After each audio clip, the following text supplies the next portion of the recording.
അയ്യപ്പ സംഗമത്തിലൂടെ സർക്കാർ ലക്ഷ്യമിടുന്നത് കോടികൾ. ശബരിമല സന്നിധാനത്തെ സുഖവാസ കേന്ദ്രമാക്കി മാറ്റാനാണ് സർക്കാർ നീക്കമെന്ന് വ്യക്തമാക്കുന്ന കൂടുതൽ തെളിവുകൾ പുറത്തുവരുന്നു. കോടികൾ സംഭാവന നൽകുന്നവർക്ക് ശബരിമലയിൽ സുഖതാമസമാണ് മുന്നോട്ട് വെക്കുന്നത്.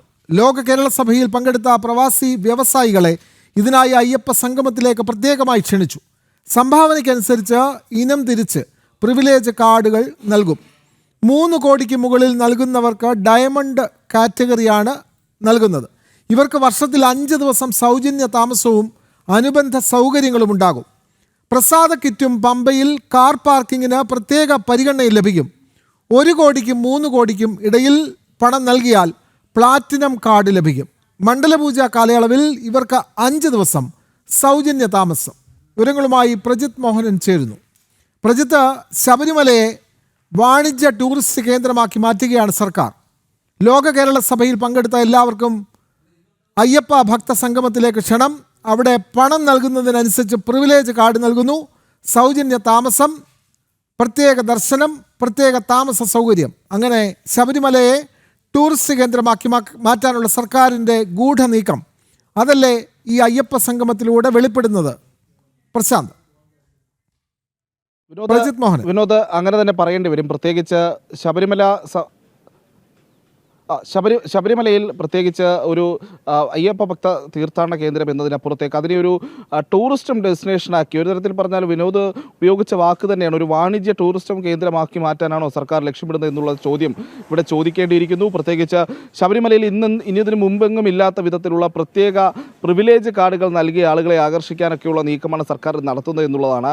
ഇതിൽ ഏറ്റവും ശ്രദ്ധേയമായത്, സർക്കാർ ഈ അയ്യപ്പ സംഗമം എന്ന പേരിൽ പരിപാടി നടത്തുമ്പോൾ തന്നെ അതിന് പിന്നിൽ ചില ലക്ഷ്യങ്ങളുണ്ട് എന്നുള്ള ആരോപണങ്ങൾ നേരത്തെ തന്നെ ഉയർന്നിരുന്നു. അത് തിരഞ്ഞെടുപ്പ് അടക്കമുള്ള വിഷയങ്ങളിൽ സർക്കാർ ശ്രമിക്കുന്ന ചില വോട്ട് ബാങ്ക് അടക്കമുള്ള കാര്യങ്ങളിൽ സർക്കാരിൻ്റെ ചില നീക്കങ്ങളൊക്കെ അതിൽ ചർച്ചയായതുമാണ്. അതോടൊപ്പം തന്നെ ഹിന്ദു വിരുദ്ധരായിട്ടുള്ള ആളുകളെയൊക്കെ അങ്ങോട്ടേക്ക് ക്ഷണിച്ച് അതേതാണ്ട് ഒരു സനാതന ധർമ്മ വിരുദ്ധ പരിപാടിയായി മാറ്റാനൊക്കെ സർക്കാർ ശ്രമിക്കുന്നതും കഴിഞ്ഞ ദിവസങ്ങളിൽ ജനൻ ടി വി പുറത്തുവിട്ടതാണ്. അതിനൊപ്പമാണ് ഇപ്പോൾ ഏറ്റവും പുതിയതായി ഈ ലോക കേരള സഭയിൽ പങ്കെടുത്ത സർക്കാരിനെ അനുകൂലിച്ച് നിൽക്കുന്ന പ്രവാസി വ്യവസായികളെയും അയ്യപ്പ സംഗമത്തിലേക്ക് ക്ഷണിക്കുന്നതായി വ്യക്തമാക്കുന്ന വിവരങ്ങൾ ഇപ്പോൾ ജനൻ ടി വി പുറത്തുവിട്ടത്. അവരെ ക്ഷണിക്കുന്നതെന്ന് മാത്രമല്ല, അവർക്ക് നിന്ന് പണം വരാനുള്ള ശ്രമം കൂടി സർക്കാർ ഇതിനൊപ്പം നടത്തുന്നുണ്ട് എന്നുള്ളത് കൂടി എടുത്തു പറയുന്ന പുതിയ തെളിവുകളും ജനൻ ടി വി പുറത്തുവിടുകയാണ്. പ്രത്യേകിച്ച് ശബരിമലയിൽ നിക്ഷേപം നടത്തുന്ന, ശബരിമലയുമായി ബന്ധപ്പെട്ട പ്രവർത്തനങ്ങൾക്ക് പണം നൽകുന്ന എന്ന പേരിൽ, അല്ലെങ്കിൽ അത്തരത്തിൽ പണം നൽകുന്ന ആളുകൾക്ക് ശബരിമലയിൽ പ്രത്യേക സൗകര്യങ്ങൾ ഒരുക്കി നൽകുന്നു എന്നുള്ളതാണ് ഈ പുതിയ സംവിധാനമായി തന്നെ സർക്കാരും ദേവസ്വം ബോർഡും ഒക്കെ ചേർന്ന് അവതരിപ്പിക്കുന്നത് എന്നുള്ളതാണ്. ആളുകളെ നൽകുന്ന കോടികളുടെ കണക്കനുസരിച്ച് വേർതിരിച്ച് പ്രത്യേക പട്ടികയാക്കി, പ്രത്യേക കാറ്റഗറിയാക്കി അവർക്ക് അവിടെ സൗകര്യങ്ങൾ നൽകുന്നു എന്നുള്ളതാണ് ഇതിൽ ഏറ്റവും ഗുരുതരമായിട്ടുള്ളൊരു വിഷയം. നിരവധി കാറ്റഗറികളുണ്ട്. അതിൽ ഏറ്റവും പ്രധാനപ്പെട്ട 2 കാറ്റഗറിയുടെ വിവരങ്ങളാണ് ഇപ്പോൾ നമ്മൾ പുറത്തുവിടുന്നത്. 3 കോടിക്ക് മുകളിൽ പണം നൽകുന്ന ആളുകളെ ഡയമണ്ട് കാറ്റഗറിയിൽ ഉൾപ്പെടുത്തുന്നു. ഡയമണ്ട് കാറ്റഗറി എന്ന് പറയുന്നത് ശബരിമലയിൽ 5 ദിവസം താമസിക്കാൻ, അത് ഏതെങ്കിലും ഒരു പ്രത്യേക സമയത്തൊന്നുള്ളതല്ല, നിരവധി അവസരങ്ങളിൽ, പ്രത്യേകിച്ച് ശബരിമലയിലെ ഏതാണ്ട് എല്ലാ പ്രധാനപ്പെട്ട ചടങ്ങുകൾ നടക്കുന്ന ദിവസവും സൗജന്യമായി ശബരിമലയിൽ താമസിക്കാനുള്ള സൗകര്യവും, അതോടൊപ്പം തന്നെ സൗജന്യമായി തന്നെ മറ്റാർക്കും ലഭിക്കുന്നതിന് മുൻപ് പ്രസാദ കിറ്റുകൾ അടക്കമുള്ളവ ലഭ്യമാക്കുന്നതിനുള്ള സൗകര്യമൊക്കെ നൽകുന്നു. ഒപ്പം പമ്പയിൽ കാർ പാർക്കിങ്ങിന് മുൻഗണന നൽകും തുടങ്ങിയിട്ടുള്ള ഓഫറുകളാണ് സർക്കാരിൻ്റെ ഈ ഡയമണ്ട് കാറ്റഗറിയിൽ വരുന്ന പാക്കേജിൽ ഉൾപ്പെടുത്തിയിരിക്കുന്നത്. അതോടൊപ്പം രണ്ടാമത്തെ ഏറ്റവും വലിയ കാറ്റഗറി എന്ന് പറയുന്നത് 1 കോടിക്കും 2 കോടിക്കും ഇടയിൽ പണം നൽകുന്ന ആളുകളാണ്. ഈ പണം നൽകുന്ന ആളുകളെ 1 കോടിക്കും 3 കോടിക്കും ഇടയിൽ പണം നൽകുന്ന ആളുകളെയാണ്. ഇവരെ പ്ലാറ്റിനം കാറ്റഗറിയിൽ ഉൾപ്പെടുത്തിയിരിക്കുന്നു. ഇവർക്ക് മണ്ഡലപൂജ കാലത്ത് വർഷത്തിൽ 5 ദിവസം ശബരിമലയിൽ താമസിക്കുന്ന അനുവാദം, അത് കാലയളവായി നൽകിയിരിക്കുന്നത് മണ്ഡലപൂജ കാലയളവാണ്. ഇനി 3 കോടിക്ക് മേൽ നൽകുന്ന ആളുകൾക്കുള്ള കാലയളവ് അത് എപ്പോഴൊക്കെയാണെന്ന് കൂടി നമ്മളൊന്ന് വിശദമായി പറയാം. വർഷത്തിൽ 5 ദിവസമാണ്. അതിൽ മണ്ഡലപൂജ കാലയളവിൽ 1 ദിവസം, മകരവിളക്ക് കാലയളവിൽ 1 ദിവസം, വിഷുപൂജ കാലയളവിൽ 1 ദിവസം, ഉത്സവത്തിന് 1 ദിവസം, മാസപൂജയ്ക്ക് 1 ദിവസം, ഇങ്ങനെയാണ് അവർക്ക് നൽകുന്നത്. 3 കോടിക്ക് മുകളിൽ നൽകുന്നവർക്കുള്ള സമയം. അതേസമയം 1 കോടിക്കും 3 കോടിക്കും ഇടയിൽ സംഭാവന നൽകുന്നവർ, പ്ലാറ്റിനം കാറ്റഗറിയിൽ പെടുന്നവർക്ക് മണ്ഡലപൂജ സമയത്ത് 5 ദിവസവും ശബരിമലയിൽ സൗജന്യമായി താമസിക്കാനുള്ള സംവിധാനം സർക്കാർ ഒരുക്കി നൽകുമെന്നുള്ളതാണ്. അതായത് ഫലത്തിൽ കാശുണ്ടെങ്കിൽ, കോടികൾ നൽകിയാൽ നിങ്ങൾക്ക് ശബരിമലയിൽ ഒരു സുഖവാസ കേന്ദ്രം പോലെ നിങ്ങൾക്ക് താമസിക്കാം എന്നുള്ളതാണ് സർക്കാർ മുന്നോട്ട് വയ്ക്കുന്ന പ്രധാനപ്പെട്ട വാഗ്ദാനം എന്നുള്ളത്, അല്ലെങ്കിൽ ദേവസ്വം ബോർഡ് മുന്നോട്ട് വയ്ക്കുന്ന വാഗ്ദാനം എന്നുള്ളത്, ഇപ്പോൾ ഈ ലോക കേരള സഭയിൽ പങ്കെടുക്കുന്ന വ്യവസായികളെ ക്ഷണിക്കുമ്പോൾ അവർക്ക് മുന്നിൽ വിൽക്കുന്ന പ്രധാനപ്പെട്ട വാഗ്ദാനവും ഇതുതന്നെ ആയിരിക്കും എന്നുള്ളതാണ് മനസ്സിലാക്കേണ്ടത്. അങ്ങനെ ശബരിമല ഏതാണ്ട് പണമുള്ളവർക്ക് വന്ന് ടൂറിസ്റ്റുകളെ പോലെ താമസിക്കാൻ കഴിയുന്ന ഒരു സ്ഥലമായി ശബരിമലയെ മാറ്റുകയാണോ സംസ്ഥാന സർക്കാർ എന്നുള്ള ചോദ്യമാണ് ഇതിലേറ്റവും പ്രസക്തമായി വരുന്നത്.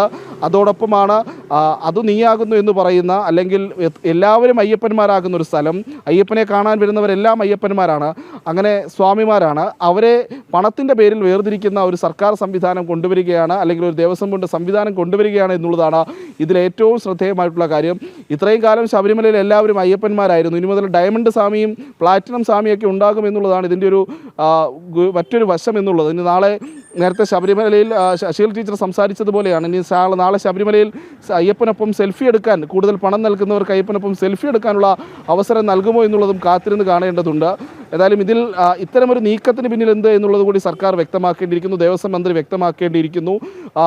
ഏത് സംഘടനകളോട്, അല്ലെങ്കിൽ ക്ഷേത്രത്തിൻ്റെ ഔദ്യോഗികമായിട്ട് ഇപ്പോൾ തന്ത്രി അടക്കമുള്ളവരോട് കൂടിക്കാഴ്ച, അല്ലെങ്കിൽ അവരോട് ആലോചിച്ചിട്ടാണോ സർക്കാർ ഇങ്ങനെ ഒരു പരിഷ്കാരം കൊണ്ടുവന്നത് അടക്കമുള്ള ചോദ്യങ്ങൾ എന്തായാലും ഉയർന്നു കേൾക്കുന്നുണ്ട്. വലിയ വിമർശനങ്ങളിലേക്ക് കാര്യങ്ങൾ പോവുകയാണ് എന്നുള്ളതാണ്.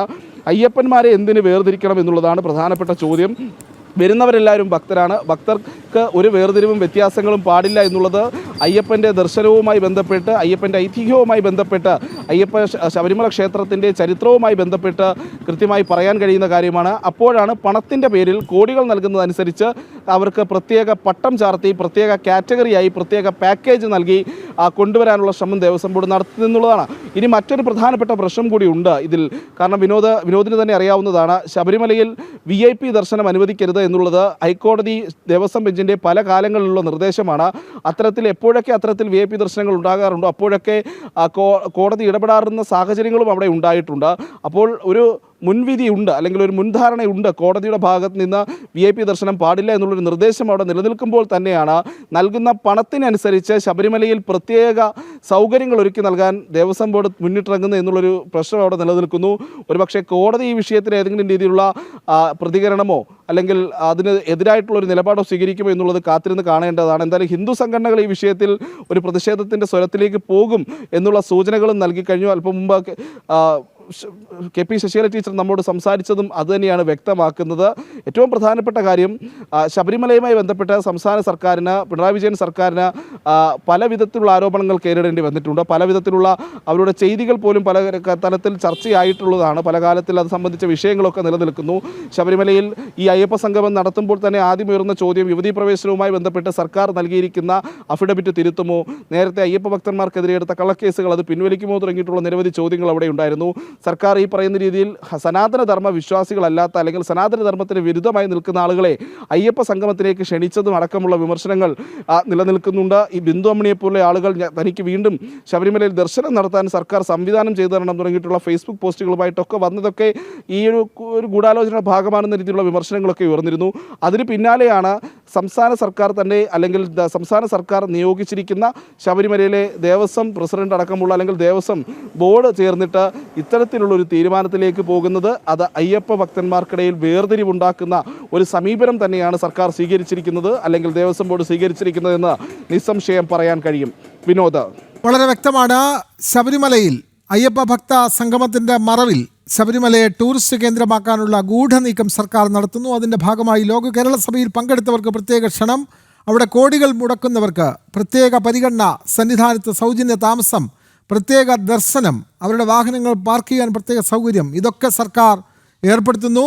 ഇതിനെല്ലാം പണത്തിൻ്റെ അടിസ്ഥാനത്തിലാണ് അവിടെ ദർശനം അനുവദിക്കാൻ പോകുന്നത് എന്നുള്ള വളരെ പ്രധാനപ്പെട്ട വാർത്തയാണ് പ്രജിത് മോഹനൻ പങ്കുവച്ചത്.